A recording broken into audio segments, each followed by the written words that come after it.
want to forget them, but you don't want to ask them just yet. If I'm blabbering on, drop them in the chat.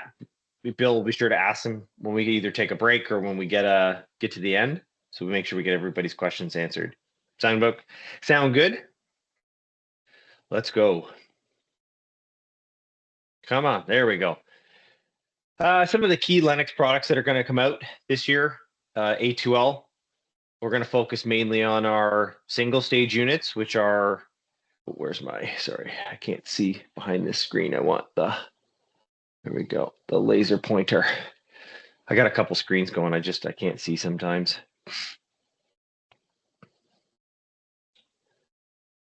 So looking on this page, anything with a V in it is variable. So there's their ELKPV, which is their new heat pump. Anything with a K in it is an A2L refrigerant. For Lennox, it's 454B. This is their variable AC, single stage unit, and then single stage heat pump.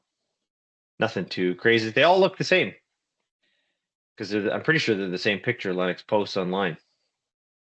And then I will reference back to a couple of furnaces in the Lennox product line while we're talking about the Lennox stuff, namely these two models specifically because they've all been converted now to they've got an A2L equipped PCB control board.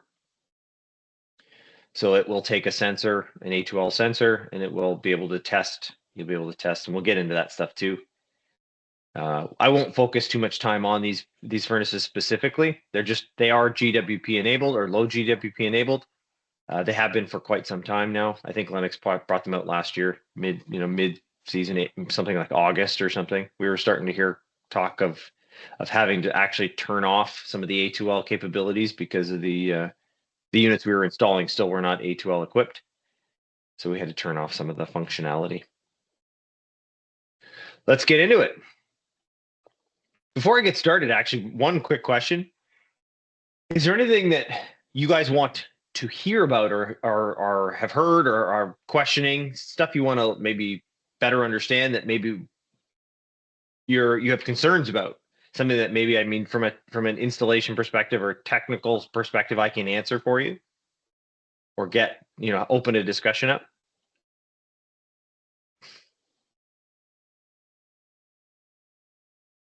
By all means, mic up if you have questions, or even type them in the chat, or a specific area of concern you want covered from a technical perspective. Yeah, please let us know. Moving along. So, for those of you who have yet to see an A2L enabled air conditioner or heat pump, this is now the first 3 pages of the manual. Not a single instruction in sight. Nothing but warnings and cautions and importance and pay attention here. It's kind of what we're kind of looking at. They direct your attention immediately to all these cautions and warnings. They identify things that you need your undivided attention, things like that the refrigerant is mildly flammable, which we're already aware of. Maybe some more stringent safety practices are going to be required when installing, like making sure we're planning to work in well-ventilated areas, preventing any possible sources of ignition while incorporating other safe installation practices, like routing your piping, proper supports, materials. And of course, you guys are probably already doing this, but making sure we're flowing nitrogen before, after, and during brazing. Of course, having a fire extinguisher within reach. You guys know this, coming and doing a lot of retrofit, but lockout, tag out, test out, making sure that is electrically isolated and safe, and you're gonna walk away from that job safely, especially when it comes to electricity. Things like safe refrigerant management and handling, storage. There is some really good reading in these manuals. So again, specifically the Lennox seem to be a little more well-rounded, a little more comprehensive. So if you're going to get online and start reading some manuals, these are definitely good ones. The Carrier manuals and the Goodman, Amana, Dakin manuals, they were reasonable. But they just didn't seem to be quite as comprehensive as the Lennox stuff.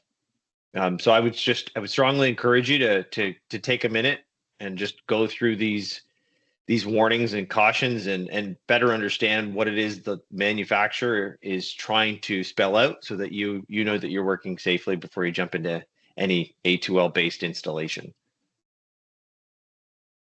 One thing that's new for all of us, so installation planning, speaking of installation planning, the indoor space where this A2L, AC, or heat pump is going to be installed now requires a kind of a little more careful consideration.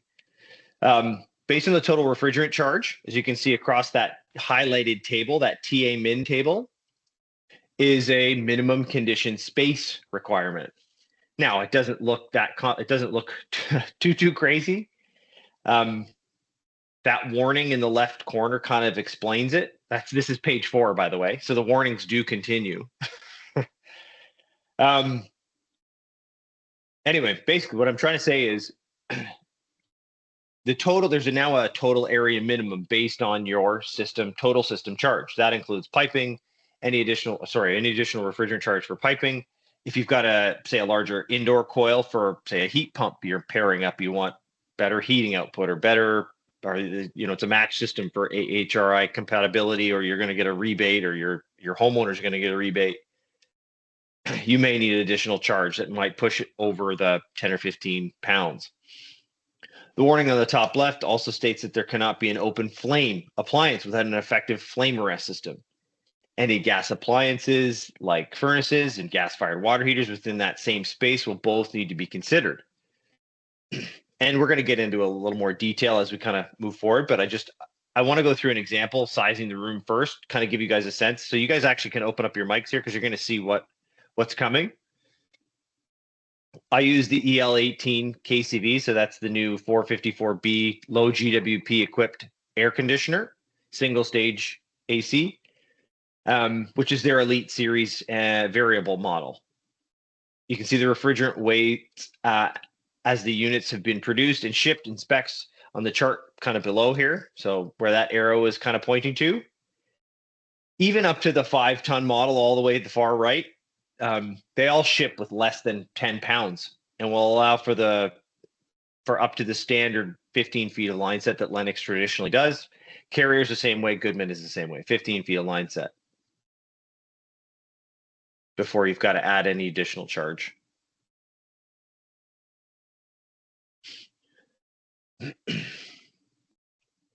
Continuing with the 5-ton, let's make an assumption. We're going to put it in a 1,000 square foot building or a home with a gas-fired furnace. So that's what you're seeing kind of in that corner picture there. And you're going to install a new A2L EL18 KCV 5-ton. According to the TA min chart at the very top, which is right up here, you guys, where's my pointer? Right here. Is this home suitable for our new 5-ton A2L system? Do we have enough minimum conditioned area to satisfy that TA minimum table on the very top?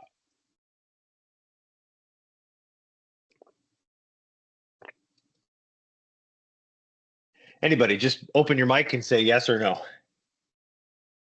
Yes. And what makes you say that? I'm seeing 149.9 as the minimum conditioned area, and we have that. Yeah, exactly. It's not overly complicated, very, very simple, but it is different from what we're used to.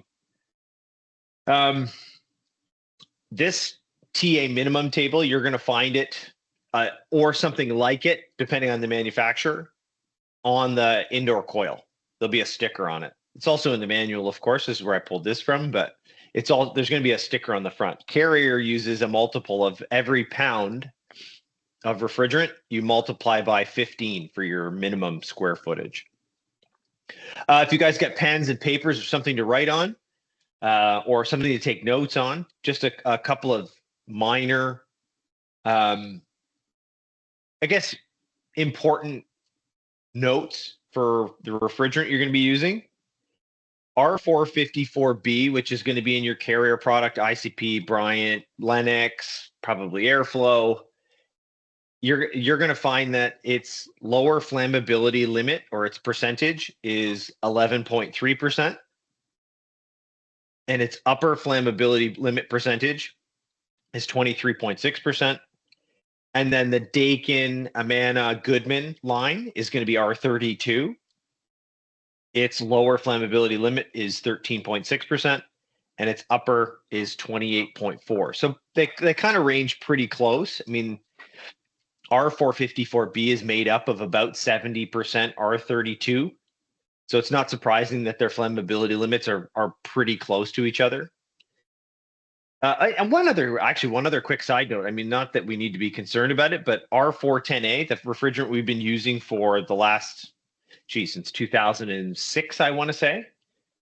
That was it was pushed onto us. I mean, I think maybe just a little before then, maybe 2005. It was made up of 50% R32. So we've been using a kind of an A2L Netwell, what is now considered A2L refrigerant for the last 20 years. So nothing to be genuinely concerned about. We have been using it. Just now that the actual chemical makeup of it makes it mildly flammable. Anyway, the whole point of this table is that yes, there is an area minimum now that in the event that the entire refrigerant charge dumps into that space, it needs to have a minimum conditioned area of about 150 square feet.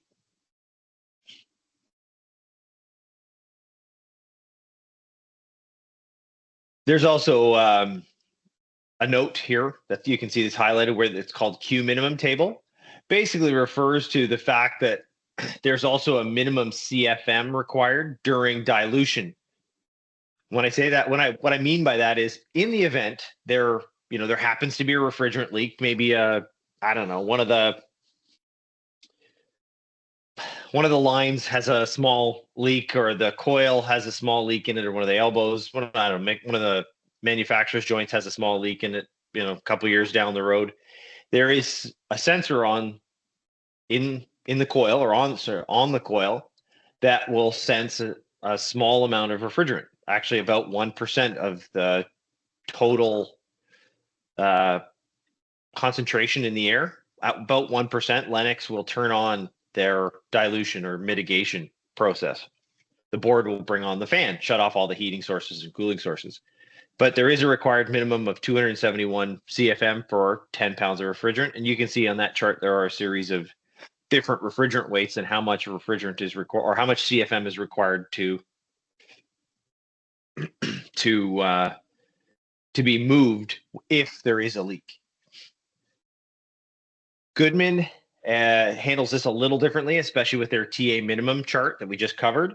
They instead of using pounds, they use a tonnage. So for instance, if you had a 1.5 ton piece of Goodman equipment, or Daikin or Amana, they would say you require 200 square feet or 180 square feet minimum. Lennox uses, and Carrier uses, per pound, basically per 15 square feet, or 15 square feet minimum per pound. Basically provides enough dilution so that it can't actually ignite in the space that it's in. And then if, God forbid, there's ever a leak, we do have a minimum CFM required in order to dilute the refrigerant throughout the conditioned space so that it doesn't ever become concentrated enough that it will actually ignite.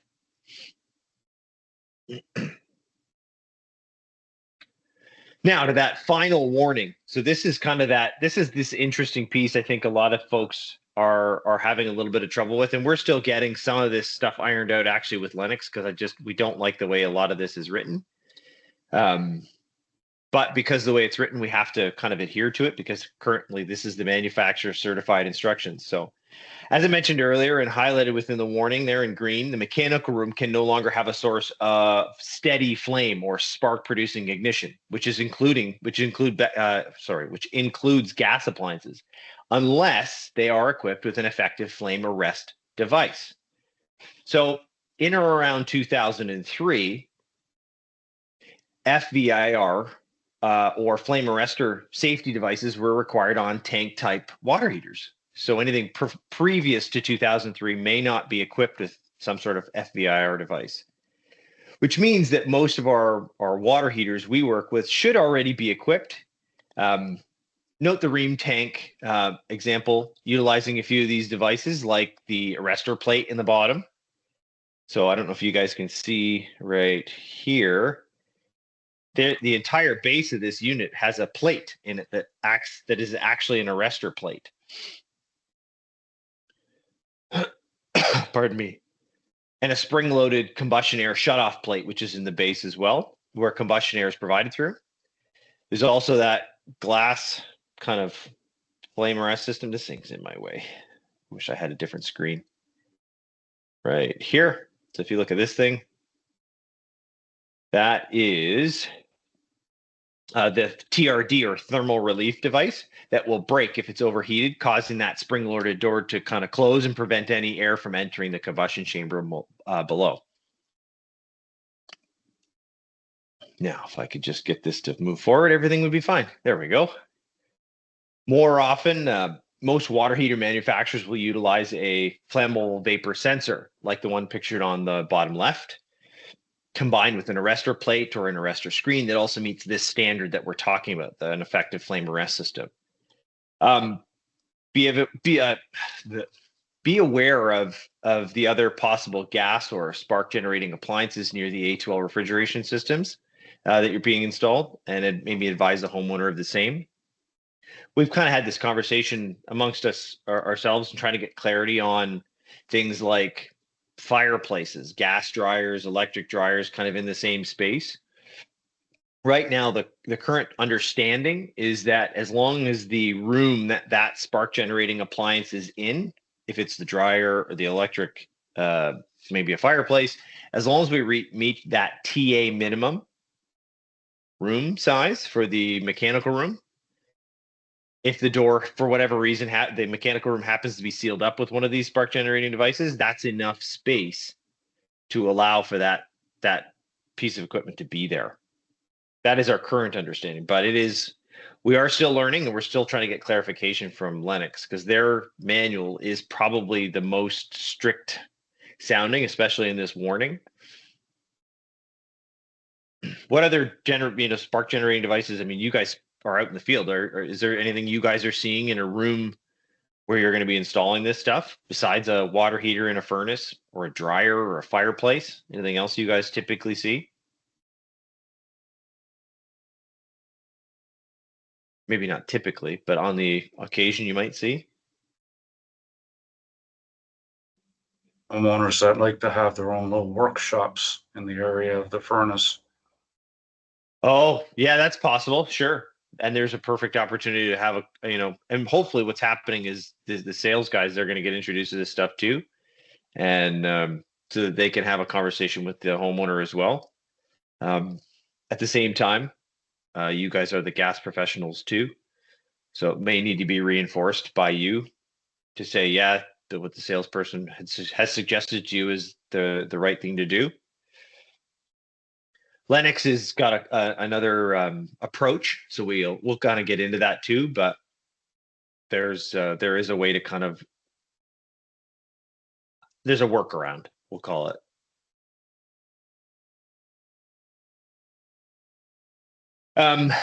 Gas furnaces and gas water heaters are likely to be found in that same space like we normally would. Thanks, Terry, by the way. It sounded like you. I think it's you. Yes, it is. Yeah. Okay. Good morning, Terry. Good morning. So Lennox, sorry, go ahead.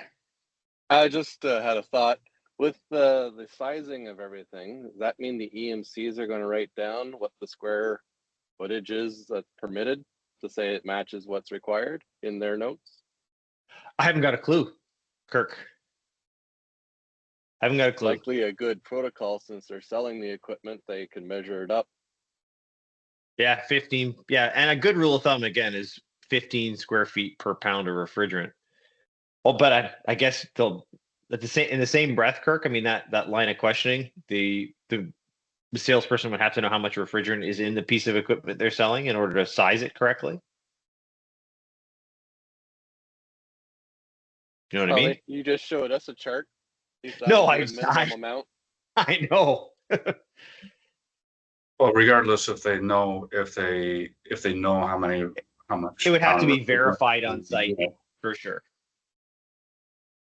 It would Oh, have for to be sure. verified. I'm Yeah. just thinking, if they can at least make sure it meets the minimum amount, Yeah. say, and as long as it meets the minimum amount, then we can verify once we get there. But if Well, don't you're sell going to something see in a that has second here less. too. There is a bit of a workaround too. So I'll show you what I mean in a minute. But it's a good question. So for instance, on screen right now, Lennox has this external RDS board, can be put on after the fact. So for instance, you put a new A2L heat pump or air conditioner on an old legacy system that they're not being, they're not replacing. So there was another furnace there. It was installed 5 years ago. Nothing wrong with it, but it just so happens the homeowner's changing their air conditioner or heat pump. This board and a sensor can be put on and tied in as a pass through, basically the thermostat down through the thermostat wire. This basically sits in the middle of between the thermostat and the furnace. It just acts as a pass through. And all its only job is to, if there's ever a leak, it stops the heating or cooling from functioning. We'll get into it a little deeper, but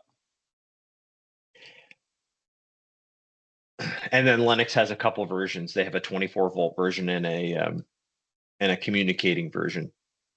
And then for those furnaces that are either already installed or being installed with your system, if perhaps I'm gonna use Lennox as our primary example, as I said earlier. But so Lennox, this is their SLP control board, at least, or an image of it. It has a couple of sensor locations right here, and the push button right here for the test, and then the dip switches down here to set it up. These are the furnaces that are like their EL296, like we talked about, or 297V, and their EL290, or sorry, SLP99. UHV is also going to be equipped with these boards. So if you are installing a new system, it should already come equipped with this board. You shouldn't have to worry about having to install an external, and then everything wires up just as it normally did. This external one is the only real bolt on if you're putting in something with a legacy system. And we'll get into these a little more in depth as we kind of go along, but that's basically what you're going to find. Carrier is not going to have, so I don't know if, what you primarily are installing for when you're putting this stuff in. Carriers is always going to be an external board with basically like an 8-foot whip with labeled connections. So you'll bring your thermostat wire into the new box. It'll look very similar to what Lennox has here. Their cover is clear or opaque. And then there's going to be an 8-foot kind of snake that you'll tie into the furnace that's already pre-labeled. You just bring the labeled connections into the connections of the furnace control board or air handler control board. As far as I know, Carrier is not planning on upgrading their systems to include an A2L board or an A2L or low GWP equipped PCB into their furnaces. They're just going to stick with their standard furnace model lineup, and that external board will be put on. Goodman, however, is going to go the same way Lennox did. They're going to have an external board for those, AC or heat pump only systems that are being installed with a legacy system, but they're also upgrading their internal PCBs to be equipped with a low GWP PCB. That's a lot of letters together. They're going to use the same strategy as Lennox. There we go. There's a look at one of those sensors, and it's wiring harness, test buttons, sensor locations. Yes. This is one keynote I want to make sure that everybody takes away with them. When these are being installed, the small test button that's highlighted in blue will need to be used specifically on this one. You push it once, and we'll get into it a little deeper to make sure that the units actually shut down the heating or cooling, and that they go into that fan speed or fan only, so that there's dissipation, and it shows that the control board will tell you it's in dissipation mode. But we'll get into the specifics of that further on.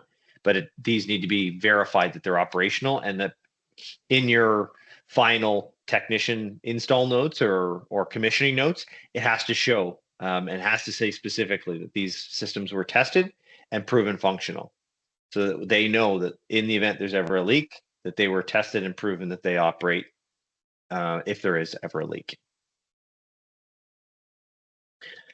Again, a couple of side notes, nothing really crazy. Clearances for the outdoor unit. I mean, they want service clearance on either one of the sides that are adjacent to the control box for the service technicians that are going out to work on these things. Again, I highlight the one on the right side there. You can see that's highlighted now. I would pick that because typically the piping line set comes off the house on this side over here. I would rather have a shorter space up against the house if I'm installing that. So I'd take the 30-inch from the backside. 36-inch on one of the open sides in between the house if you're going to put this unit in, if it's not a side discharge style. You can have as little as 6 inches to the wall for this unit. Specifically, this is the Lennox, that kind of oblong shape. And then, of course, on top, minimum clearance of 4 feet. Nothing too earth-shattering here. Please, for whatever the manufacturer is requesting for service clearances and airflow clearances, please make sure that we're following their suggestions. A2L, best piping practices. So now, we've got the indoor unit kind of sitting on top of the furnace or air handler is installed, and then we've got the outdoor unit plates with the appropriate clearances. The new line set can be installed. R454B refrigerant piping practices in general have not changed much from what you're doing with 410A. Like I said, R32 makes up 70% of R454B, and it made up 50% of R410A. So we'll talk about a couple of the key differences that's coming, at least with Lennox anyway. Lennox uses now a pipe sleeve. You can see these pictured here at the 2 indoor joint connections. They are slid over the brazed joint to prevent any possible leak at either joint to be forced basically into the case portion or the ducted portion of the coil where the refrigerant sensor is located, with the hopes that it'll activate the leak mitigation measures at the refrigerant detection system, which is the control board we just looked at.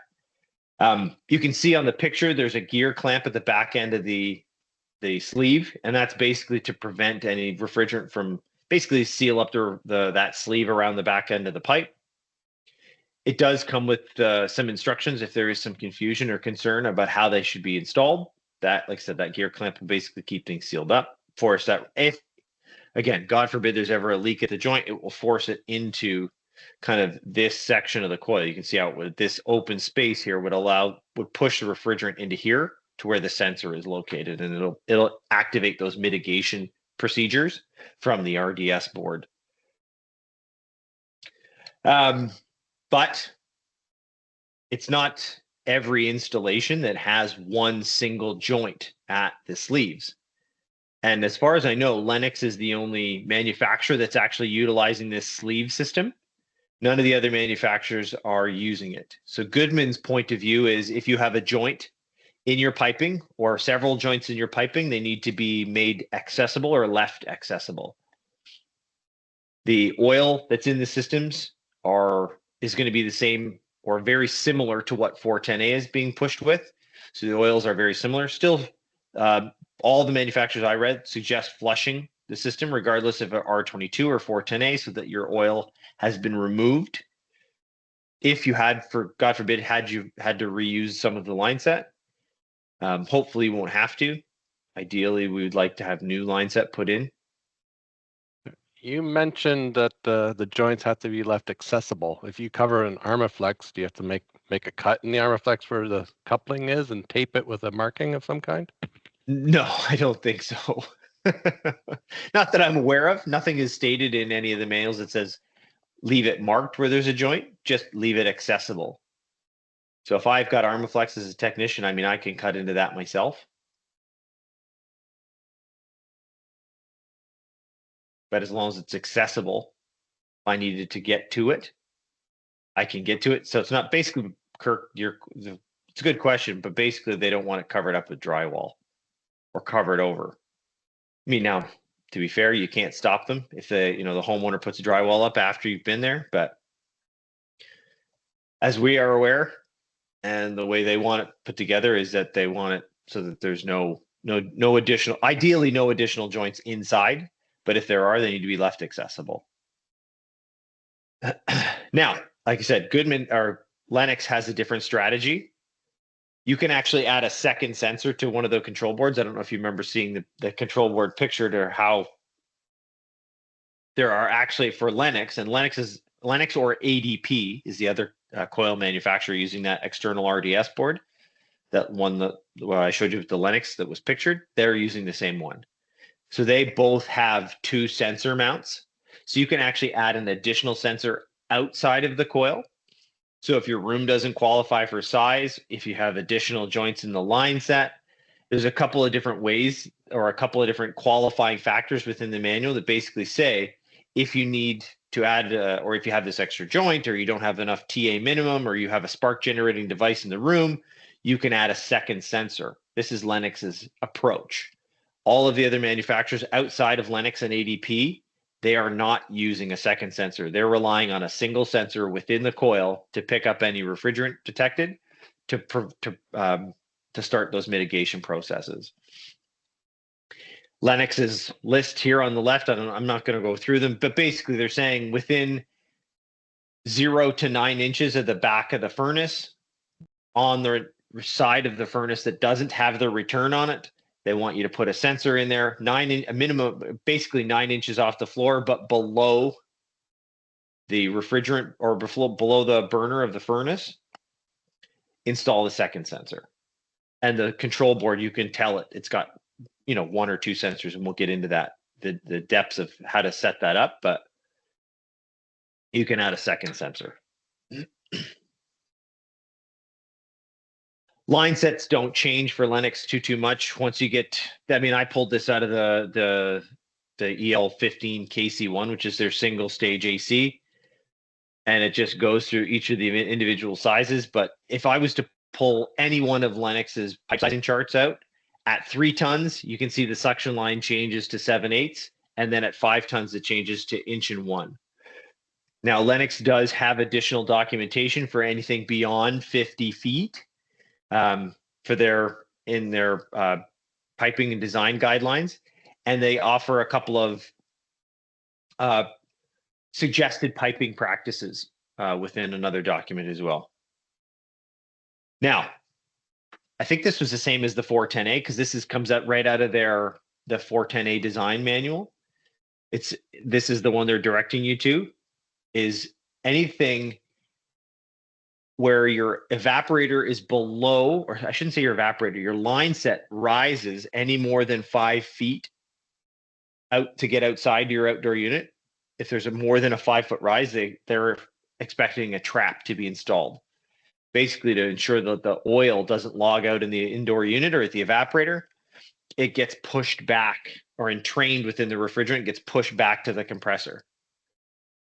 And it does so by trapping, basically creating a trap and forcing the oil back with the refrigerant flow.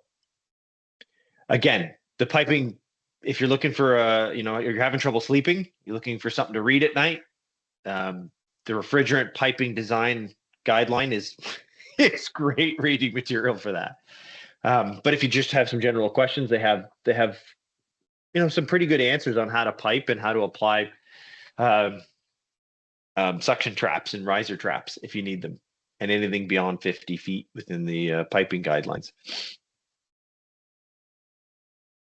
And then here is a couple of kind of just images out of that piping guideline document showing how they isolate the piping system from the actual structure of the building so that it doesn't cause creaking and cracking. You don't get unusual rubbing or unusual wear and tear on the piping system.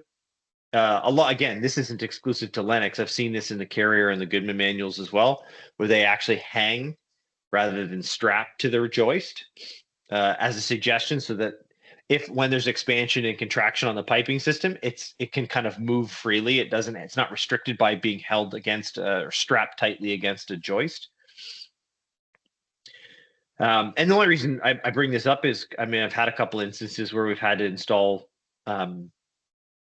Lennox has a kit. Lennox has a kit that I had to install to stop this kind of sympathetic harmonic that was vibrating through a piping system, one specifically in Fort Erie. I installed around kind of an elbow just before it went into the building because the homeowner was getting this weird just hum, weird vibration / hum in their house. And once put this kit on it, kind of seemed to correct it. But I think the piping was strapped to the joist, like directly to it, and not hanging from it like this. The one thing I actually really like about the way this is drawn up is right here, they even isolate or suggest isolating the line set even in your penetration for the exterior with either a bead of silicone or some sort of sleeve would work. That's when I ran the line set in my house here last year. I put it through a sleeve, like a piece of ABS, so that it didn't communicate directly with the building, and then filled the sleeve with silicone. Actually made for a nicer joint James? anyway. Yeah. What's Can up? I interrupt? It's Richard. Richard here. Can Hi, I go Richard. back to the oil trap? Hi. Can I go Sure. back to the oil trap for a moment? Yeah, of course. Where would the oil trap be located? Sorry, I'm just wondering. Oh, Like, if you're going above 5 feet, like where would you locate the oil trap? so if you've got a 5-foot rise in your piping, I would put it at the bottom. Yeah. The bottom At of the your at 5 the foot. indoor. It actually states it on the last page there, Jim. If you go back a page, it'll say it Oh, at the okay. bottom exactly where to put the trap. I think it was the last page. This one? Thank you, guys. No, it says it at the bottom. There it is, Yeah. right there. One trap So- must be installed at the bottom of the suction riser. Okay. I don't know if you So can see that, basically Richard, at right your at the bottom. coil. So Yeah, it's basically. At basically. your coil then. Yeah. Okay. I mean, I don't know how many installations you're going to run into where you've got a 5-foot riser. That's quite I mean, it doesn't sound like much, but traditionally, I don't think you're going to have much more rise than say 3 feet. Yeah, triplexes and stuff like that. Richard. It would be, yeah, you'd you'd be have to have, surprised. yeah. Like, Yep. And then again, this may be just specific to Lennox. This is coming out of their documentation. Otherwise, if there is some concern that, now mind you, physics hasn't changed in, 250, 300, 400, 500 million years, whatever you believe our planet length is.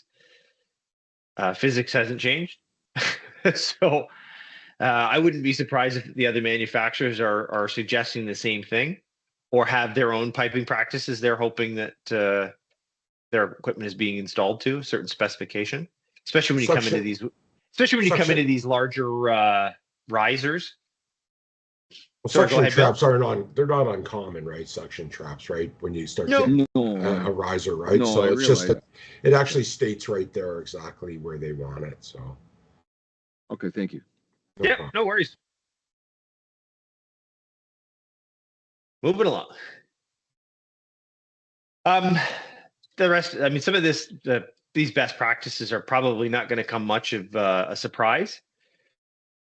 We want to make sure our piping system is clean. We want to make sure our joints are made, with the limited amount of tolerance as possible, so that our joining materials, whether that's copper and Sophos, etc., are used as best we can. Anyway, so when it comes to sound refrigerant piping practices, it's exceptionally important now with A2L refrigerants, regardless of the manufacturer. First, want to make sure we ensure the piping size is correct for the equipment tonnage, which we talked about earlier, the pipe sizing charts. And then we'll make sure we're cutting with the appropriate tool, make sure the cut is nice, neat, tight, and square. Squared up, the piping itself is round and fits tightly and properly into the accepting fitting, the female portion of the fitting. And then, of course, we'll make sure we want to deburr the interior portion of that piping system, so that we're not making that line set any smaller than it has to be. And then if for some reason you're connecting to a 3/4 inch pipe to a 7/8 or 1 inch and 1/8 inch connection, make sure you're using the appropriate reducing or increaser fitting. We're not pinching or crimping piping or fittings to make them fit and then brazing around them. We're using the appropriate fittings to maintain pipe integrity and joint integrity. And then before brazing the joints inside and out, remove any Schrader cores and caps to prevent damage from the heating of the joints with a torch. Now, a nice side note for those of you who are out there in the field is that, and you guys, some of you guys may already know this because you're using them or you're testing them, but there have been some tests on some no braze fittings. They're a two wrench style, almost like compression style fitting that collapses around the piping and basically creates a seal. We tested them in our lab too. They held to, without any trouble, as far as I could tell, when we did the test, to 500 PSI. So I think there are some final details just kind of being ironed out. So ideally we'll get to the point where maybe we don't even have to use torches. We're using a double wrench compression style fitting. Some of you guys said maybe have already seen them. I forget they're called, like a turn lock or sweat lock or something like that. Loctite fitting or whatever the heck it's called. They're these bright red compression style fittings, and they work. They do have some that, like, some of them are 90s, some of them go from flare to sweat, so you can use them on the King Home models. They're a nice little system. I tested them on standard A coil. I tested them on the King Home air handler with the with the flare to sweat connection. They were good. They have straight connections. So it's just to hope that we get the right infrastructure in place so that we know we've got enough of them, and you guys are going to they're going to work safely, and hopefully we won't even have to use torches in the near future. But for now, time being, let's make sure that we're using torches and we're cutting these things and applying things safely. So there you go, looking at pulling the cores out, making sure that those are out of there. I know, I've heard stories of at least back in my older days, that these things weren't being pulled out. And sometimes what can happen is the little O-rings on these service port cores, they get melted and they don't seal anymore. Now with a flammable refrigerant on the other side of this valve, I want to be as cautious as possible when I'm putting stuff in. Yeah. I hate to bother you, buddy. Do you think you can go back a slide? Just not go back a couple of slides. Just wanted to highlight one more. One more? This thing? Yeah, go back to the line set there. This one? Yeah, I just want to highlight and just let everybody know on the call that, whenever you're looking at a Lennox manual, they'll depict two outdoor or two elbows outside before you get into the tie into the outdoor unit. It's very important that we practice, putting two elbows outside before we go into the unit. Does anybody know why Lennox recommends installing two 90-degree elbows before entering the unit? It's for noise attenuation, so you don't get the vibration transversing through the house. That's it, Terry. That's exactly where I'm going with that, right? So again, I hate to jump in. I just noticed it, and I said, hey, maybe we should bring that up. But yeah, it's for vibration, especially in the winter, in the heating months, right? We might get that phenomenon of pulsations or vibrations, and it's just a means of isolating that vibration. So it also just wanted to bring that up. Thanks, it also allows for the for settling of the unit without applying for when the ground shifts and that, so it doesn't put any stress on the pipe. Thanks, guys. Regardless, we're still using braze connections, so for the time being, it's imperative that nitrogen be connected to purge the line set before, flow low pressure nitrogen during, and purge the nitrogen to cool the joints after. Pictures an approved connection method right out of the Lennox installation manual. Displacing oxygen while brazing has always been important, and with the introduction of the new A2L flammable refrigerants, mildly flammable, mind you, it is even more so now. If you haven't already, please make sure you're set up with your brazing gloves, safety goggles, hearing protection, ABC fire extinguisher that's properly charged, within arm's reach while brazing. With A2L refrigerant on the other side of these valves, keeping these seals cool and protected from any possibility of leaking, they must be kept cool. Like we've got to find a way to keep them cold. So, I mean, pictured, you can see a quenched, wet cloth on that side of the valve to prevent any of those seals from being, misshapen during brazing. There's also wet rag putty, which has proven to be effective. I know there's a spray out there, like almost like a gel, that will also help keep joints cool.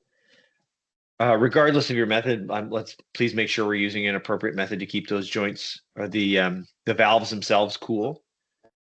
And then, of course, allow them to naturally cool so that we don't crack the joint that you've made by like hosing down the joint to rapidly cool it. We don't want to rapidly cool it. We want it to allow it to cool naturally so that it doesn't crack, or we don't have any possibility of just undermining the joint's integrity. Pressure tested. Leak tested system with our Enercare operations manual minimum of 300 psi of nitrogen. Once all the connections have been completed, the Schrader cores have been reinstalled. That can be found in section 9. We're going to be following the same process as for 10A refrigerant, because the operating pressures of the new A2L refrigerants is pretty well the same. Notice how this diagram uses the high side gauge and the hose connected to the low side service valve. Often our test pressures exceed the design safe working pressures for the low side gauge, and following this method can prevent any possible damage to that more sensitive low side compound gauge. Well-brazed joints and a proven leak test are even more important with the possibility of A2L refrigerant, with the possibility of an A2L refrigerant leak. From the commercial side, I did some work on a Scotiabank some time ago where we had to, roofing was being done. So we had to move like I forget what its size it was. I feel like it was like a 20-ton or 25-ton condensing unit off a roof. So lift it up with a gantry crane, roll it out of the way so the guys can roof there. But of course, everything has to be repiped, re-evacuated, refrigerant, etc. Anything over 5 tons has to have TSSA involved, so that you have to go through brazing procedures. They need to see your inventory of piping and stuff that you're using. It has to be approved. So we had to have a dedicated gauge set for our pressure testing. So we didn't have our gauge set, our dedicated pressure gauge set didn't have a low side gauge. It had 2 high side gauges, and it had to be shown in, nitrogen only, pressure test only gauges. It could not be used on any other refrigeration system. And once the pressure test was over, we had to switch our gauge hose system, our gauges manifold set over for evacuation. So we had appropriately, so anytime we were communicating with refrigerant, those pressure test gauges couldn't be on. So it's not a bad idea. The high side gauge is better equipped for higher pressures. It's a great opportunity to use the right gauge for your testing and minimize the possibility of any sort of damage or a misreading on a low side gauge that isn't maybe as equipped to take on as high pressures.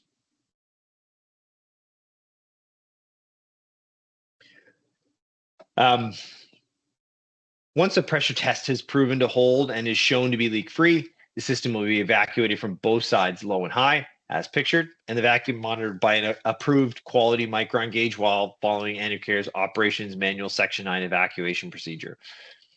To speed up the evacuation, use your core removal tools and a 3/8 central vacuum hose from your manifold or one of those vacuum trees. They work pretty good. Remember to put the cores back in before charging, though. Vacuum the system down to at or below 500 microns. Then isolate the system from the vacuum pump for 10 minutes while that micron gauge is still reading. If the micron gauge reading does not exceed 1,000 microns, the evacuation is complete. You can proceed with charging and commissioning. However, if after 10 minutes the reading, or up after 10 minutes, if the reading is between 1,000 and 2,000 microns, you're gonna have to do a nitrogen sweep to kind of relieve that system of whatever moisture is kind of still hanging out, and then relieve that pressure from the nitrogen and start your evacuation all over again. And then, of course, if by chance your vacuum test exceeds 2,000 within that 2,000 microns within that 10-minute test, there's likely a leak somewhere in the system, and the pressure test didn't reveal it. So there's maybe go around and see if you can isolate where your leak is coming from. Who knows? It could very well be coming from a hose connection. Some manufacturers do demand a lower level of evacuation. None that I've currently read, at least not with the new stuff. Anything below 500 seems to be the sweet spot for both Lennox, Carrier, and the Goodman product line. But in those instances, please follow the manufacturer's directions if they are more stringent.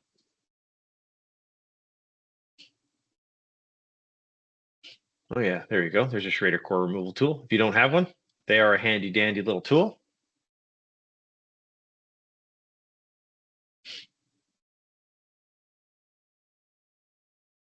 Once you've got a proper vacuum and it's been achieved, you're hanging out below that 1,000 microns. Any additional refrigerant charge required can be added to the system to account for any additional piping lengths or greater than 15 feet, and a coil that's maybe requires some additional charge. Notice the left-hand thread charging adapter that is likely to be required for these refrigerant tanks.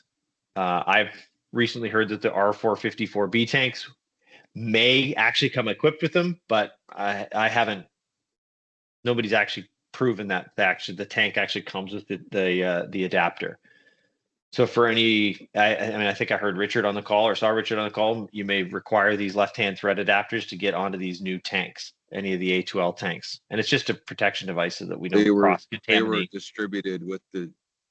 They were distributed with the new tools, actually. Perfect. There you go. Yep. So you guys have them then. That's awesome. Perfect. And then, like I said, anything else? A couple of key points. Just like 410A, R454B is a blend, and it has to be, the only reason it's pictured upside down here, it has to be charged as a liquid. It cannot be charged as a vapor. Get fractionation and basically lose the effectiveness of the refrigerant effectiveness. R32, however, is a single component refrigerant. So if you're doing anything with Amana, Dakin, or Goodman, they use the R32 refrigerant. That can be charged in either state. That's either vapor or liquid. So just, again, quick clarification, R32 can be charged in either vapor or liquid state. R454B, however, must be charged as a liquid. Terry, I see you got your hand up. Yes, just going back with the evacuation process and that getting under 500 microns is quite easily done with new refrigerant piping. If you're reusing and new oil in your vacuum pump. Yeah. But if you're reusing a line set, God forbid, like there was no discussion about the flushing of the lines. So if it's 410A, are we compatible? Or we did talk about it earlier. I don't know if you missed it. We did mention, yeah, if God forbid you have to use the line set, you're stuck. The homeowner's not going to let it happen. The line set is appropriately sized and you can still use it. Yes, definitely flush it. Okay. All right. The oils are not the same. They are very similar.